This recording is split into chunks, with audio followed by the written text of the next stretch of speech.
não sei quanto prestaram atenção, suficiente, né, na leitura que o Pedro fez esta manhã. No capítulo 4 de Lucas, nos fala de Jesus, a partir do versículo 16, que Jesus entrou na sinagoga em Nazaré, e aí, entrando na sinagoga, geralmente os homens que estão presentes, eles fazem leituras designadas dos textos. E quem designa são o ministro que está de turno nesse momento dentro da sinagoga, e ele distribui os textos. E, logicamente, depois que se lê um texto, os homens comentam esse texto. É interessante que muitas igrejas se inspiraram nesse formato, né, também. Parece que até algo disso nós fazemos também, né?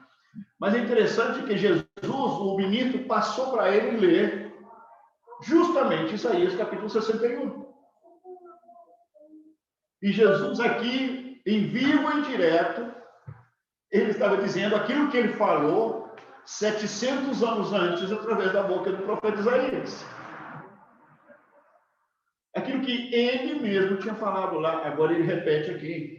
E é interessante que se você ler até o versículo 20, por aí, 20, 22, do capítulo 4 de Lucas, Jesus, depois que terminou de ler, ele vem e se senta no meio desses anciãos, né? Gente, desde que eu estou voltando do Chile, eu estou tentando entender algumas palavras em português. É anciãos ou anciões? Corretamente. Anciãos. Ok, de todo jeito vocês entendem. Eu estou tentando retomar certas palavras. Ok, ancião. Ok, deixemos a aula de português de lado um pouquinho. Esses homens estavam ali sentados e Jesus diz o seguinte: hoje se cumpriu esta escritura aqui entre vocês. Hoje se cumpriu. Porque Jesus está fazendo referência, logicamente, à presença dele. Lembrando quem é Jesus. Ele é o reino, ele é o profeta prometido, ele é o próprio evangelho. E Jesus disse: hoje se cumpriu esta escritura no meio de vocês.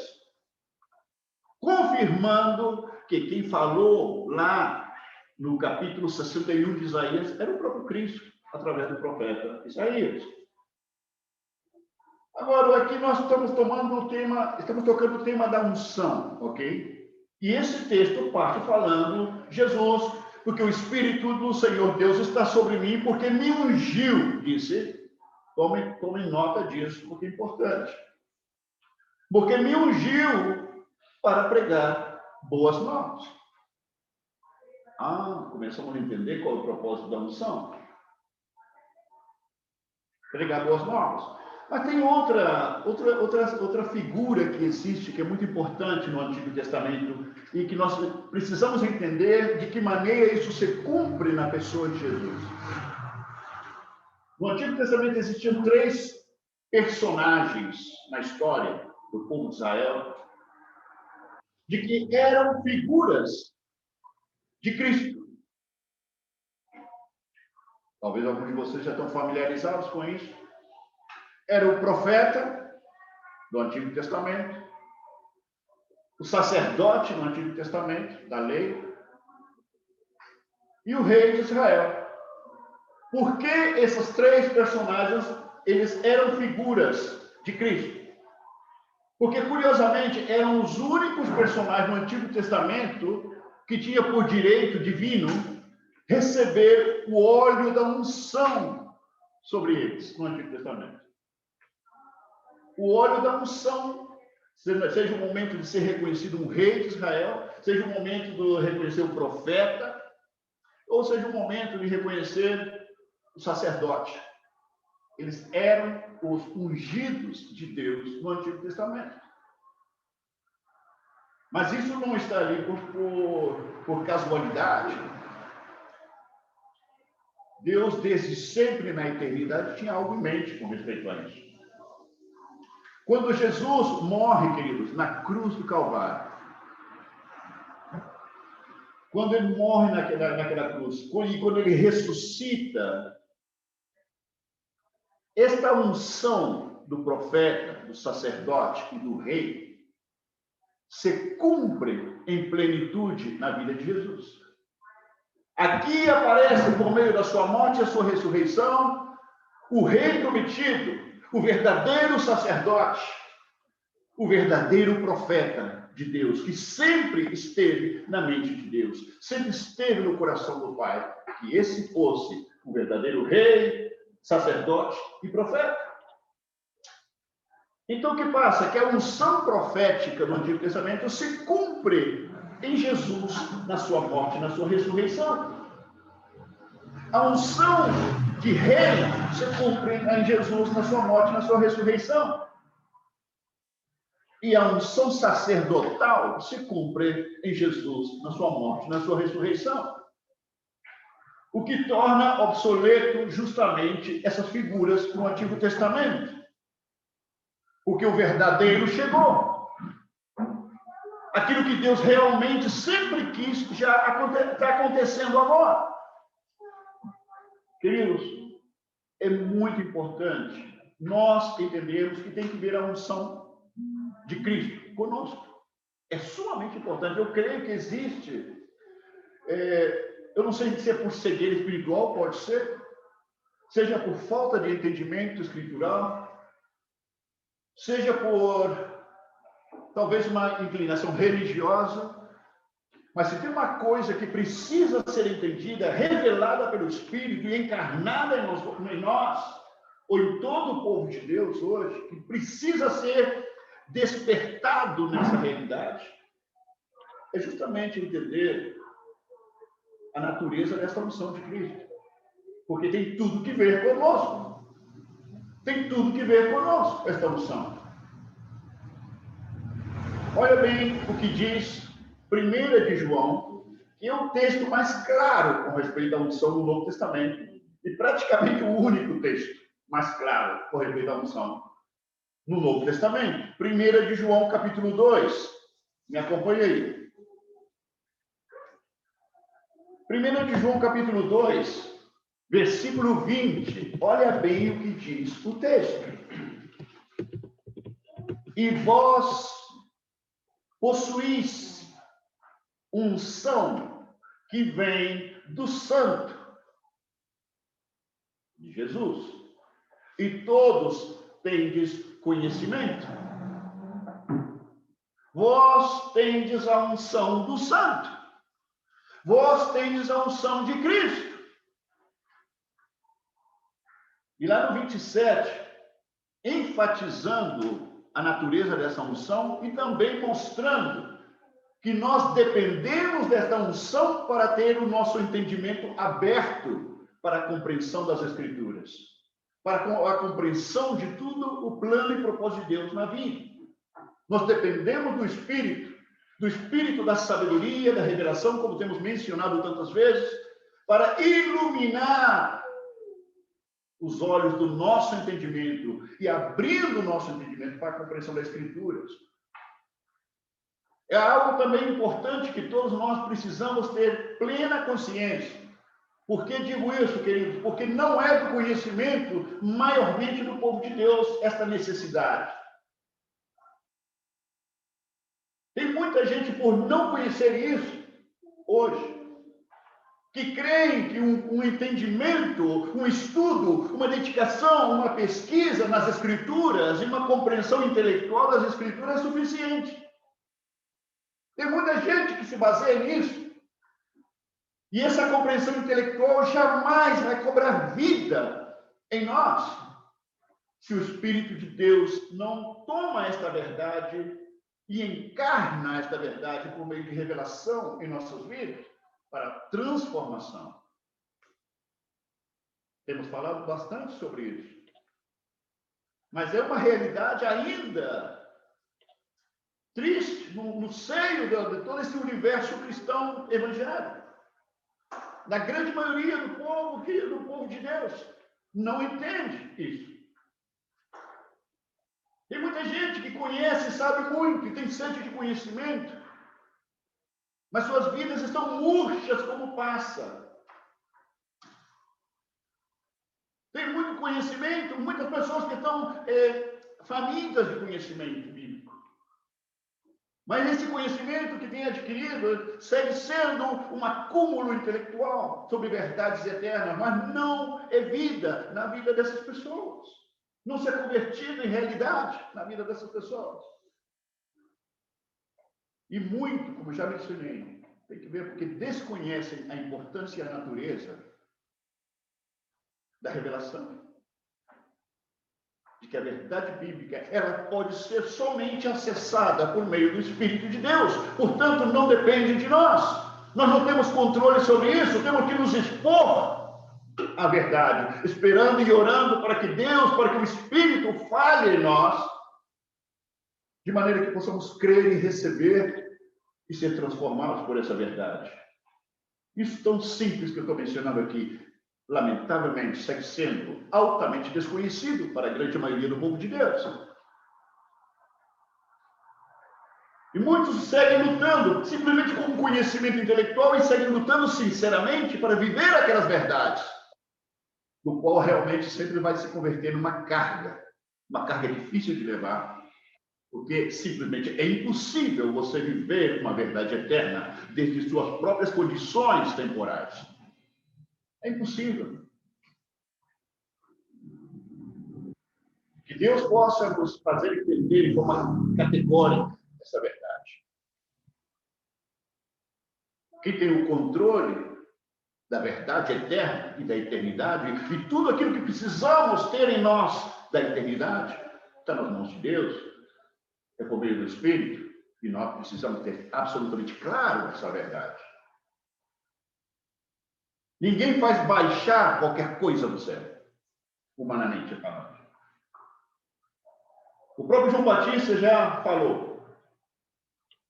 O homem não pode receber nada se não for dado do céu. Já falamos e repetimos isso muitas vezes. Nós precisamos entender essa verdade.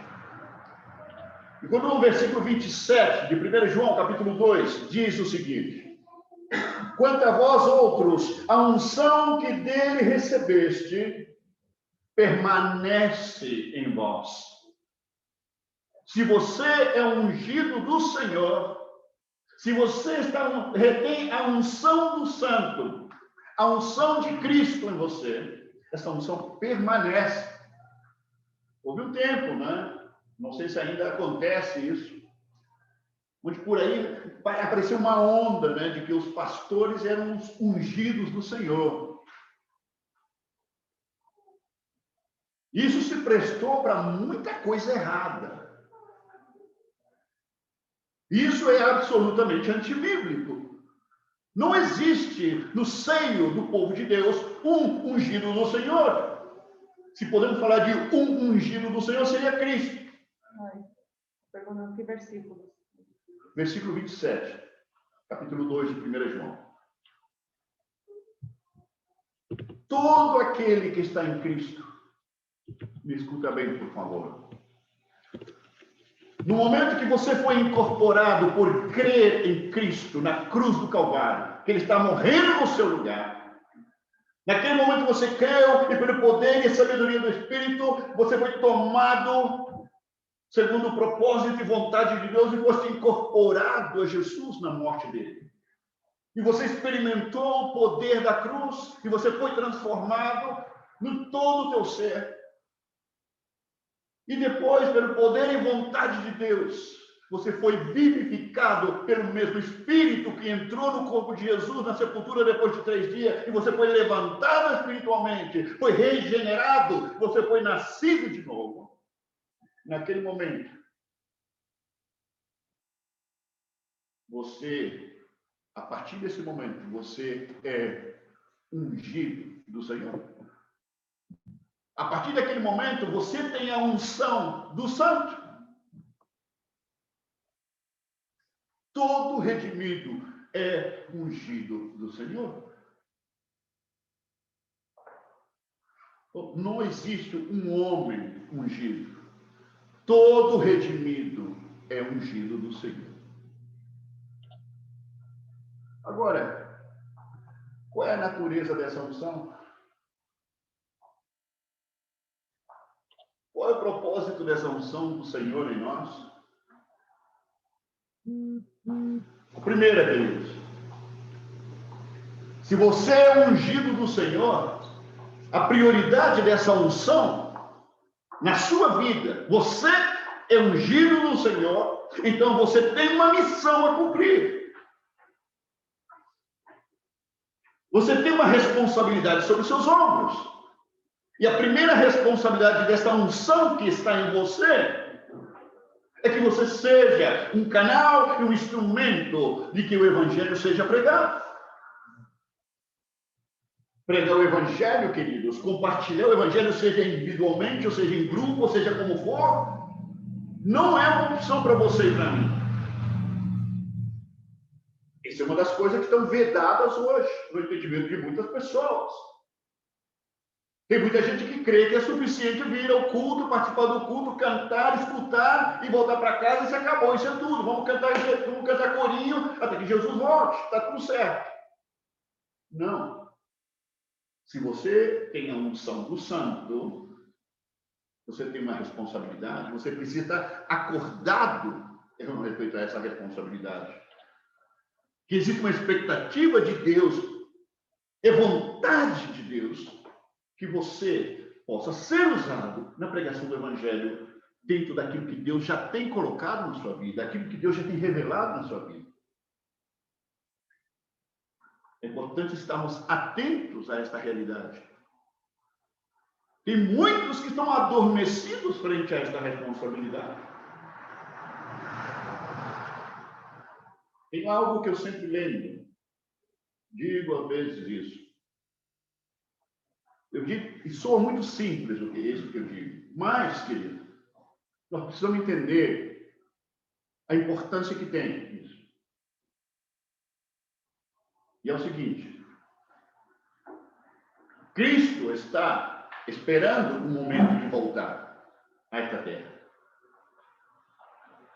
E tem em mente uma coisa só para a sua volta. Buscar aquilo que a única coisa que lhe interessa. Ele vai voltar, vai tomar-se o trabalho de sair do céu e voltar para essa terra para buscar uma única coisa que lhe interessa a ele, que é a igreja. Isso que talvez ainda não entendemos a importância do que é a igreja. Ainda não podemos valorizar, não podemos ver com os olhos de Deus a realidade da igreja. Ainda não entendemos, ainda não compreendemos. Ainda estamos, muitas vezes, tomados ou impedidos pelo conhecimento ou pela verdade religiosa que, de repente, está aí oprimindo. E convertemos a realidade da identidade da igreja simplesmente em cultos. A igreja é muito mais do que cultos. A igreja é muito mais do que simplesmente estar juntos, cantando, louvando, compartilhando a palavra. É muito mais do que isso. Se Cristo vem buscar a única coisa que interessa, se isso é a única coisa que interessa a Ele, isso deveria ser a única coisa que nos interessa a cada um de nós que nos consideramos que temos a unção dele. Não significa isso que tantas outras coisas na vida não tenham importância. Mas entenda, por favor, o que eu estou dizendo. A única coisa que tem importância nessa vida é o corpo de Cristo. Todas as demais coisas importantes têm um valor relativo. Todas as demais coisas na vida têm um valor relativo, têm uma importância relativa para Deus. E insisto, a prova disso é que Cristo veio buscar somente a sua igreja. Ainda que no nosso entendimento humano existem muitas coisas também que são importantes neste mundo, nesta vida. Mas a mente de Deus diz, só existe algo, uma única coisa que lhe interessa. Na lógica disso, na lógica bíblica, significa que todas essas coisas, queridos, de valor temporal, relativo, de importância relativa e temporal. Todas essas coisas deveriam existir em função daquilo que realmente importa, daquilo que é verdadeiramente importante e que tem valor para Deus. Simplificando, se você é redimido, isso é o que tem valor para Deus. Se você foi comprado pelo sangue, isso é o que tem valor para Ele. Isso é o que importa. E você, com mais um, forma o corpo, isso é o único que importa para Deus. A única coisa que vai sofrer a intervenção gloriosa, transformadora de glória, são os redimidos. Nada mais, querido. Vamos ter uma nova terra? Sim, vamos ter uma nova terra. Novo céu, nova terra. Mas essa terra, tanto a velha como a nova, existem em função daquilo que importa. É como dizer, quem é que importa mais, a terra, o planeta ou as pessoas que habitam nele? A terra foi criada por causa do propósito eterno de Deus para com o ser humano. Para isso foi criada a terra. Nós não podemos perder de vista as coisas que são prioridades no entendimento de Deus. Temos a unção do santo, queridos, lembre-se disso. O apóstolo Paulo entendia isso com muita claridade. Disse, nós temos que pregar o evangelho a tempo e a fora de tempo. Você e eu sempre vamos ter situações favoráveis para poder compartilhar de Cristo. Sempre. O assunto é que se você entende que tem essa unção, esse é o problema.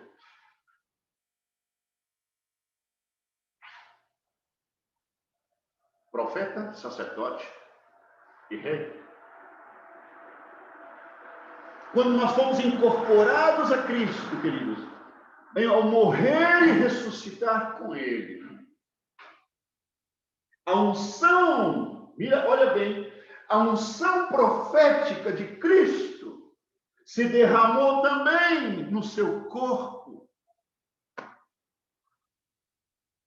Ela começou a fluir através do corpo de Cristo, a unção profética.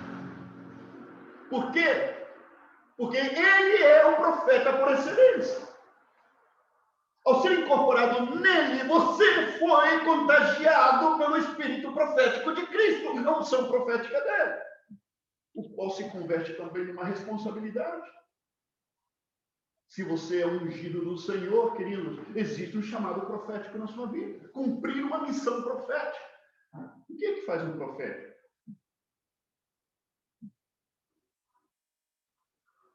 É muito simples o que faz um profeta. Por definição, querido, é alguém que fala o que Deus está falando. É alguém que fala para outros o que Deus está dizendo. Isso é um profeta. Se hoje você, como profeta, com a unção profética,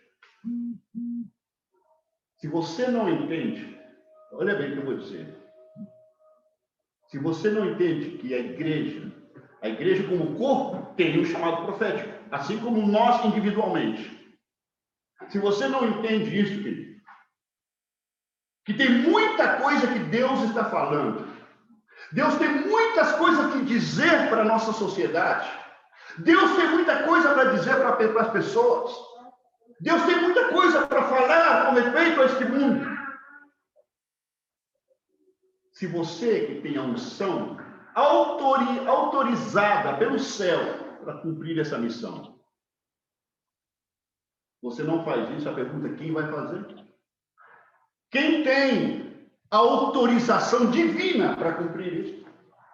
Que outra instância, que outra entidade vai ter, queridos, a capacidade e a autorização de Deus, a verdade e o conteúdo para poder ter algo que falar? Para os seres humanos, para a sociedade, para as instituições. esta unção profética está dormindo na vida de muitos cristãos. E está dormindo na vida de muitas igrejas.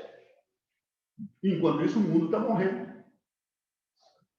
Porque a igreja, parece que nessa geração não tem nada para falar. O problema é, o que Deus está falando é muito forte. O que Deus tem falado é muito forte. O que Deus tem, a visão que Ele tem sobre o mundo, sobre a realidade do que está passando no mundo, na vida das pessoas, ninguém está interessado em ouvir. E você e eu sabemos disso. E o que acontece? Nos acovardamos. Não nos atrevemos. Isso é simples. É muito simples. Enquanto isso, o mundo segue morrendo.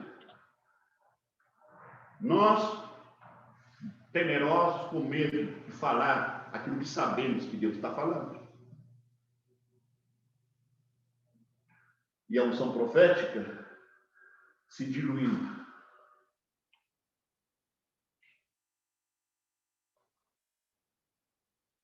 Lamentavelmente, isso não é somente uma luta pessoal. Temos oposição, inclusive dentro das próprias fileiras do cristianismo, com respeito a isso. Os intelectuais da fé, os intelectuais da verdade eterna, da Bíblia, muitos desses têm sido encarregados de justamente destruir esse chamado e essa responsabilidade profética. Esta unção profética que está em nós. Entenda, por favor. Fomos incorporados em Cristo, ao corpo de Cristo. E nele está o cumprimento da unção profética. Não é que acabou. Muita gente crê que acabou. Você morreu. A unção profética é quando Cristo chegou. Isso não é certo. Você cumpriu nele. Se aperfeiçoou nele a unção profética. E lembre-se, a igreja é o corpo de Cristo.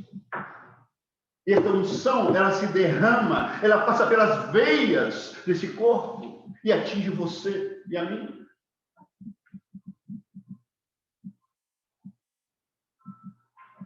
A outra unção mencionada é a unção sacerdotal. Nós já falamos bastante disso como igreja. Se tem uma doutrina que tem sido negligenciada historicamente, querido, é o sacerdócio universal do cristão.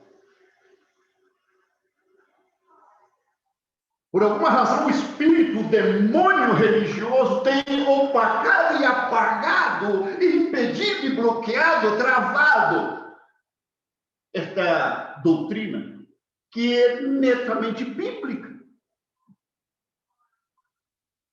Terminou? Cristo morreu na cruz. Caifás foi o último sumo sacerdote do antigo pacto. E Jesus chegou e falou: Caifás, meu carinha, é o seguinte, até agora a coisa, você levava a batuta, olha aqui. O problema é que o verdadeiro sumo sacerdote chegou, sou eu.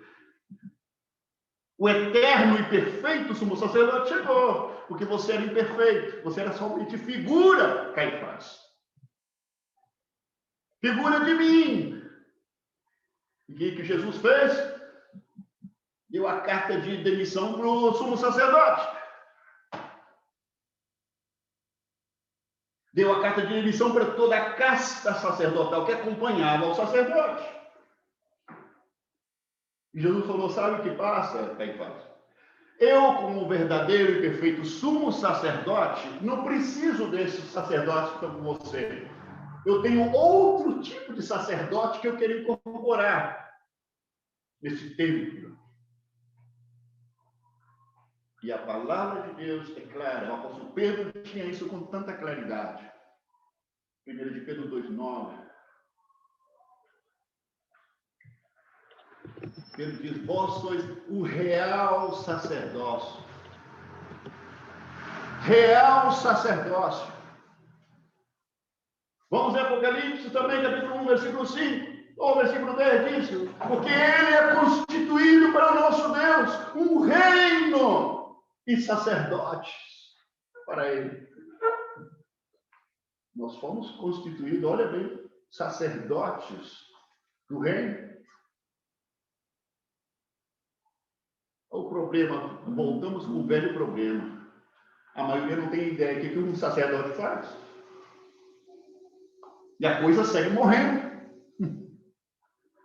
A coisa segue sendo de mal a pior, porque o povo segue ignorante com respeito a essas verdades eternas. Assim como a unção profética também está em nós, aqui de forma inclusive mais explícita, a unção sacerdotal está em nós, porque ela está muito explícita no Novo Testamento. Se você tem a unção do Santo, querido, irmão e irmã, você é sacerdote do reino de Cristo. Por quê? Esse é o desenho. Essa era a meta. Esse era o propósito e vontade de Deus. Não existe questionamento algum sobre isso. Todo redimido, ele é um sacerdote por vontade de Deus. E não somente é por decreto divino, senão com a unção. Está e permanece a unção sacerdotal. Para fazer o quê? Se você se lembra, Romanos capítulo 12, versículo 1, Paulo faz um apelo aos irmãos de Roma. E olha o apelo que ele faz. Os rogo, irmãos, pelas misericórdias de Deus, que oferecei-vos, olha bem, oferecei-vos a Deus como sacrifício vivo, santo e agradável a Deus, porque este é o vosso culto racional. Sabe, a única pessoa autorizada na Bíblia para oferecer a Deus algum sacrifício, obrigatoriamente tem que ser sacerdote. Ninguém que não seja sacerdote pode oferecer sacrifícios a Deus. Mas o povo segue sem saber que é sacerdote. O povo de Deus segue sem saber o que faz um sacerdote.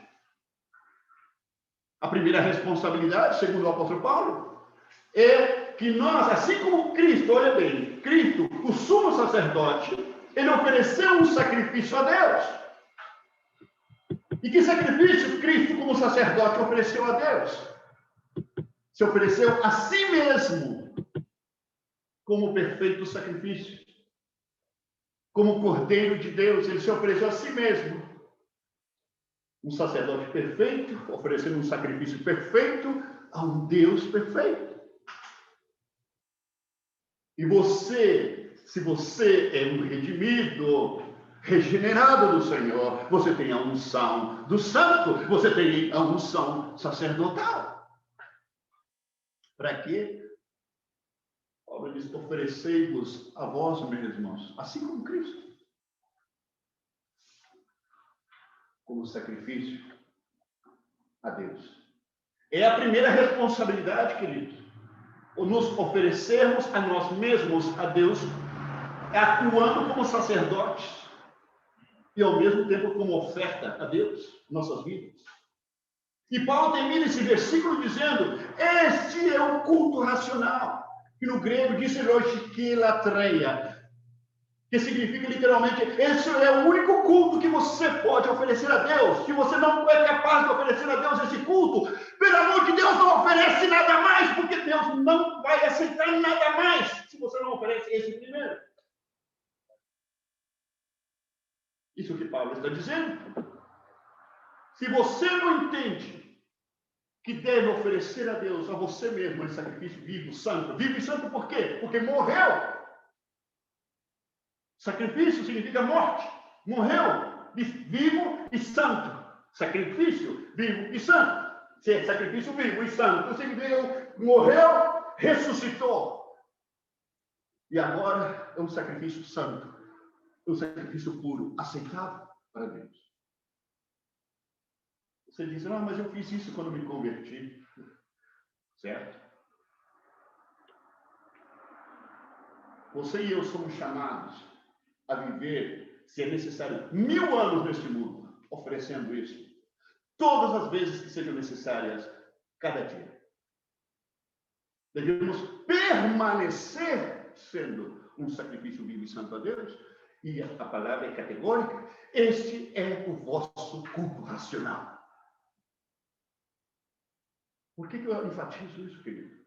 Quanta gente no mundo cristão anda oferecendo a Deus todo tipo de coisa. Todo tipo de oferta, todo tipo de entrega, todo tipo. Cada um em casa tentando fazer uma entrega melhor, um sacrifício melhor de alguma coisa para Deus. Tanta distorção nesse tema. E o povo segue. E aí você vai alimentando o demônio religioso. O demônio da religião, que é o maior inimigo da fé cristã. Porque vem disfarçado de verdade. Vem disfarçado de divinidade. Vem disfarçado de Bíblia. Esse é o problema com a religião. O sistema. Lamentavelmente, o sistema é o maior trava para a verdade bíblica, a verdade, o propósito e vontade de Deus. Que, por um lado, é tão simples, mas tão profunda ao mesmo tempo. Também, como sacerdotes, Hebreus 13, versículo 15 para frente, não precisa ler, mas se quiser pode. Tá? Hebreus 13, 15, o escritor de Hebreus diz, ofereçamos sempre a Deus, olha bem, sacrifício por meio de Cristo, disse, ofereçamos sempre a Deus por meio de Cristo, sacrifícios de louvor. Quer dizer, fruto de lábios que confessam o seu nome, aparecendo. Você sabe quando os sacerdotes estavam oferecendo sacrifícios lá no tabernáculo, que era a figura de Cristo, quando estavam sacrificando aqueles animais, olha bem, estavam sacrificando os animais, enquanto fazia aquilo, tinha um louvor acontecendo durante o sacrifício. E sabe quem eram os que cantavam? Porque o povo estava ali perto. Milhares estavam no povo da terra. Quem que você acha que cantava? Só os sacerdotes cantavam. O povo não. Estava autorizado. Só os sacerdotes cantavam enquanto se fazia o sacrifício.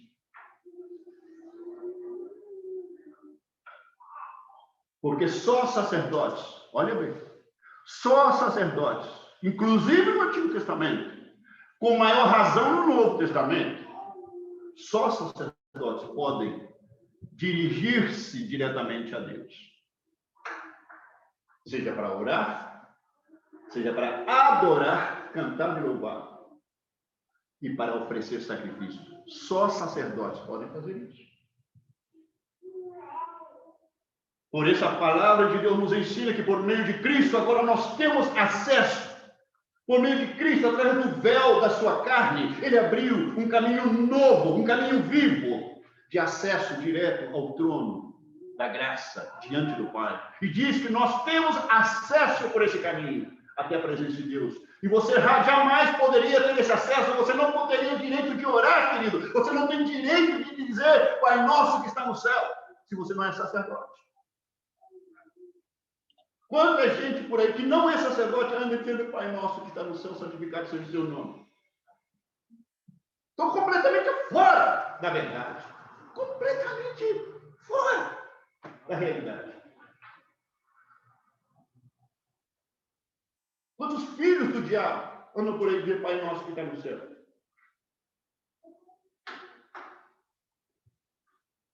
Para quê? Isso é fruto da ignorância, do analfabetismo de muitos líderes religiosos.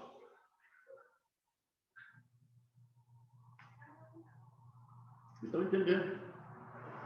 Primeira responsabilidade é oferecer sacrifício de nós mesmos, assim como Cristo.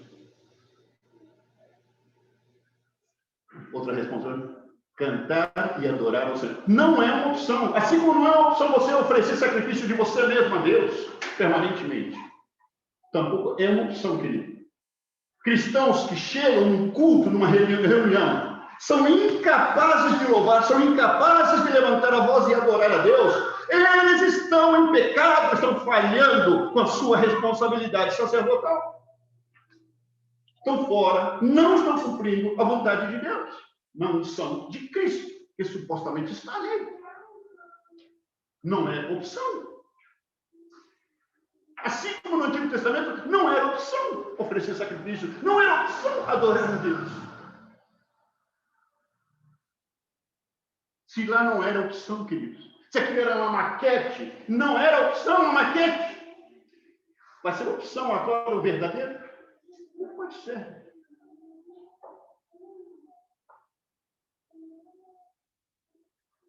Nós precisamos ser despertados na unção sacerdotal. Nós temos falado, e vamos seguir falando mais ainda sobre isso.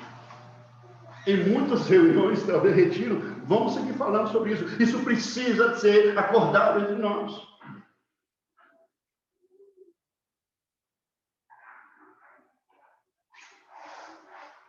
E também flui pelas veias de Cristo, através do seu corpo, a unção de Cristo como Rei. Outra vez, por distorções bíblicas, tem muito povo de Deus que ainda crê que Cristo vai reinar, queridos. Não que Cristo reinará, não, Cristo não reinará, não. Ele já está reinando. Muitos cristãos não sabem isso. O diabo tem se encarregado de vedar o entendimento de muitos, milhões de cristãos nessa geração, que creem que Cristo algum dia reinará. Não entende que ele já é rei e já está reinando. Cristo não será glorificado, querido. Muitos creem que ele vai ser glorificado. Ele já é glorificado.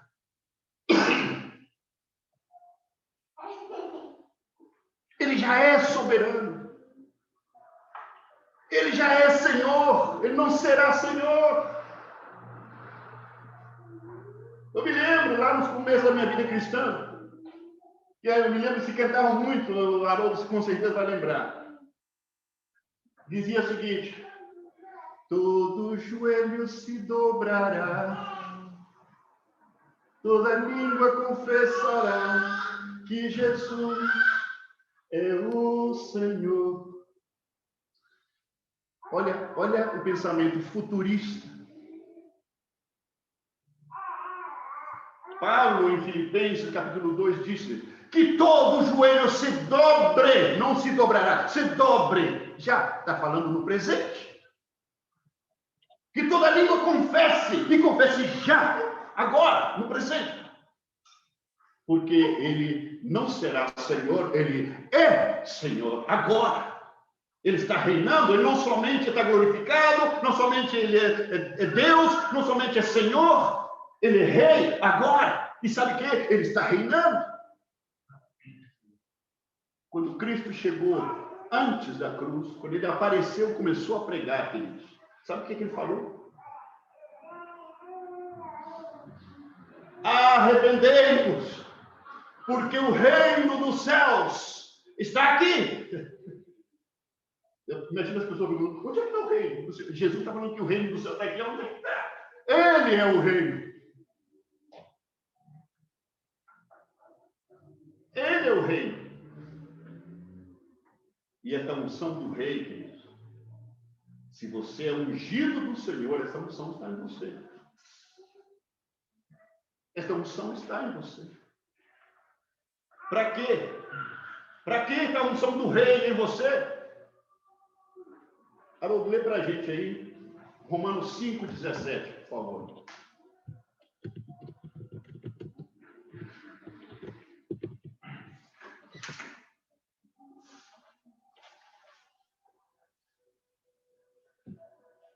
Pois, se pela transgressão de um só homem a morte reinou por meio desse, muito mais os que recebem da transbordante provisão da graça e do dom da justiça reinarão em vida por intermédio de um único homem, Jesus Cristo. Até aí.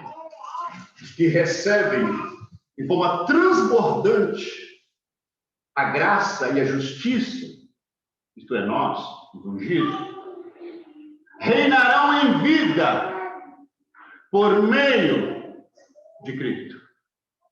Em outra palavra, qual é a vontade de Cristo por meio da unção dele como rei na sua e na minha vida? Estabelecer o reino dele neste mundo. Estabelecer o reino dele onde quer que nós vamos. Estabelecer o reino dele quando nós temos contato com as pessoas. Estabelecer o reino dele em nossos trabalhos. Estabelecer o reino dele onde quer nós estejamos estudando. Estabelecer o reino dele no âmbito das nossas famílias. É ver o rei e o reino sendo estendido por meio da nossa vida em todo âmbito e sentido. Eu quero concluir esta mensagem com o seguinte. Tive uma conversa com um irmão nosso que tinha estava preocupado. Ele falou: Paulo, eu gostaria de estar mais próximo de você para a gente poder, talvez, não sei, ajudar mais e tudo, né? Eu falei: meu irmão, mas meu trabalho me tira muito tempo. Eu falei: meu irmão, acho que você não está entendendo o assunto. Eu falei: para que você trabalha? Qual é o propósito de você trabalhar? Para quê? O que você está buscando na sua profissão, no seu trabalho? Ficou pensando? Não respondeu, mas eu respondi para ele. Eu falei: se você está pensando em melhorar sua condição de vida por meio do seu trabalho, se você está pensando em ganhar dinheiro, que o propósito do trabalho é ganhar dinheiro, você não entendeu nada. Você tem que entender que o seu trabalho, seus estudos, ou qualquer outra coisa, seu projeto de vida, ou qualquer outra coisa que você faça, está dado, está colocado nas suas mãos, para que através de você e através disso que você faz, o reino seja estendido. Para que o evangelho siga sendo estendido, para isso, é para isso. Quando você entender que isso é o pensamento de Deus, esse é a prioridade de Deus, você vai ver o que vai acontecer na sua vida.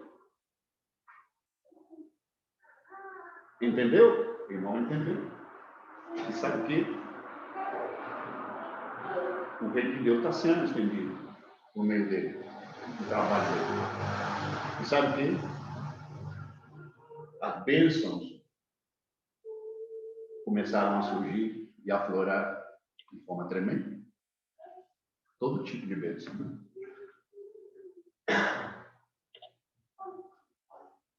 Cada coisa deve estar no seu lugar. Quantas vezes é tão fácil para nós dizer que nós somos cristãos?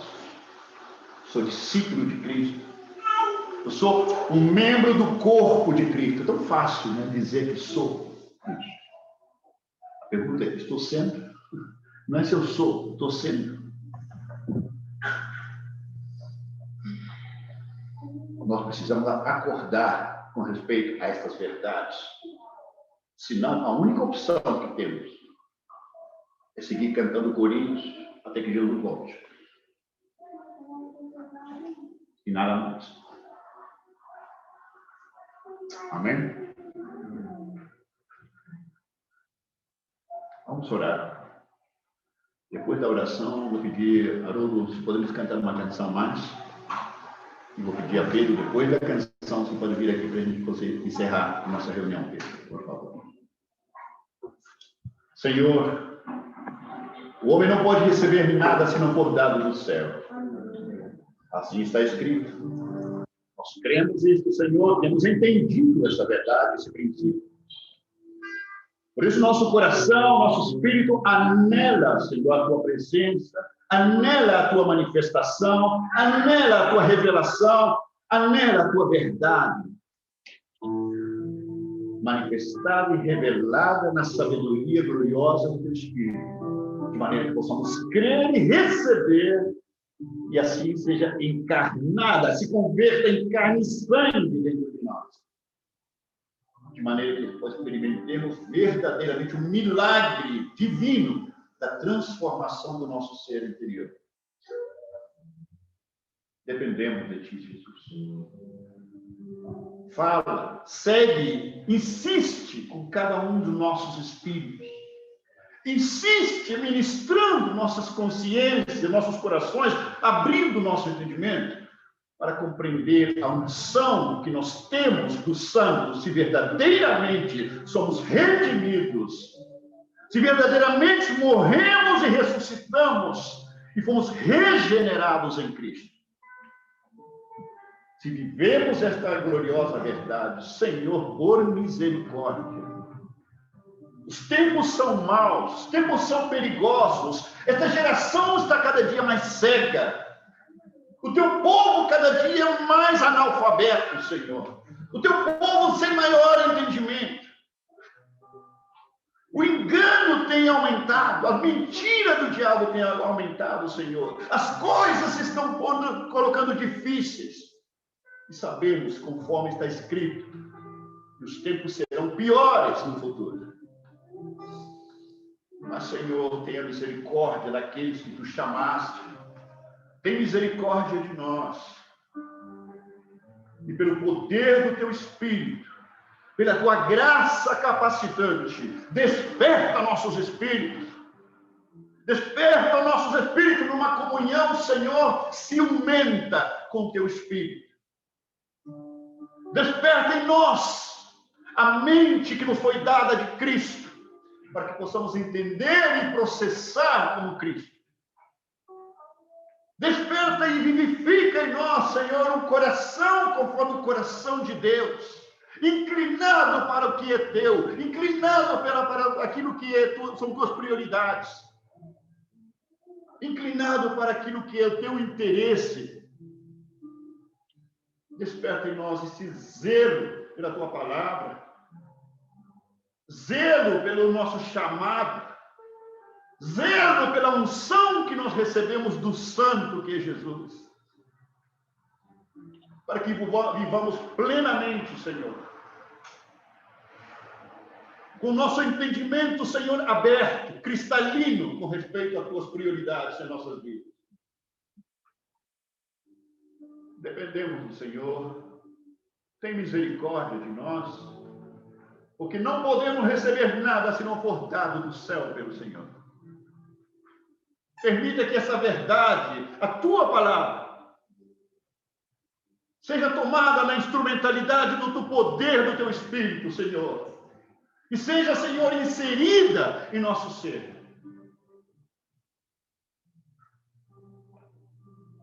Dependemos de ti. Que a tua graça seja multiplicada em nossas vidas. Que a presença e o poder do teu Espírito em nós siga nos vivificando. Que o nosso entendimento siga sendo aberto para a compreensão das Escrituras, fundamentado no Espírito que levantou Jesus dentre os mortos. Segue abrindo o nosso entendimento, Senhor. Segue nos dando vista espiritual para que possamos ter discernimento dos tempos. Possamos ter discernimento do entorno no qual nós estamos. Que possamos ver com os olhos de Deus o que está acontecendo ao nosso redor. Porque o mundo segue cego. Segue perdido. Segue confuso. Segue morto em delitos e pecados. E a coisa está ficando cada vez mais feia, Senhor. O Senhor sabe.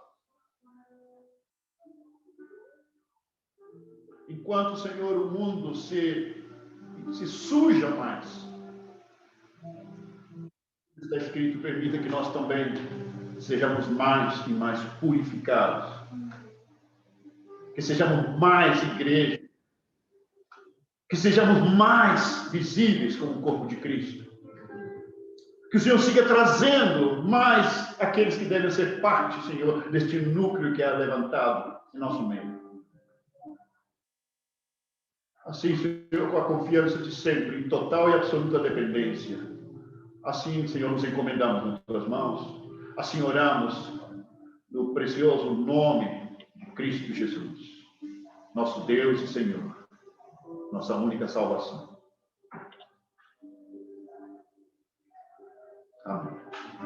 Gente, esse cântico está no grupo e a primeira frase do cântico é o título.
Senhor, mais uma vez,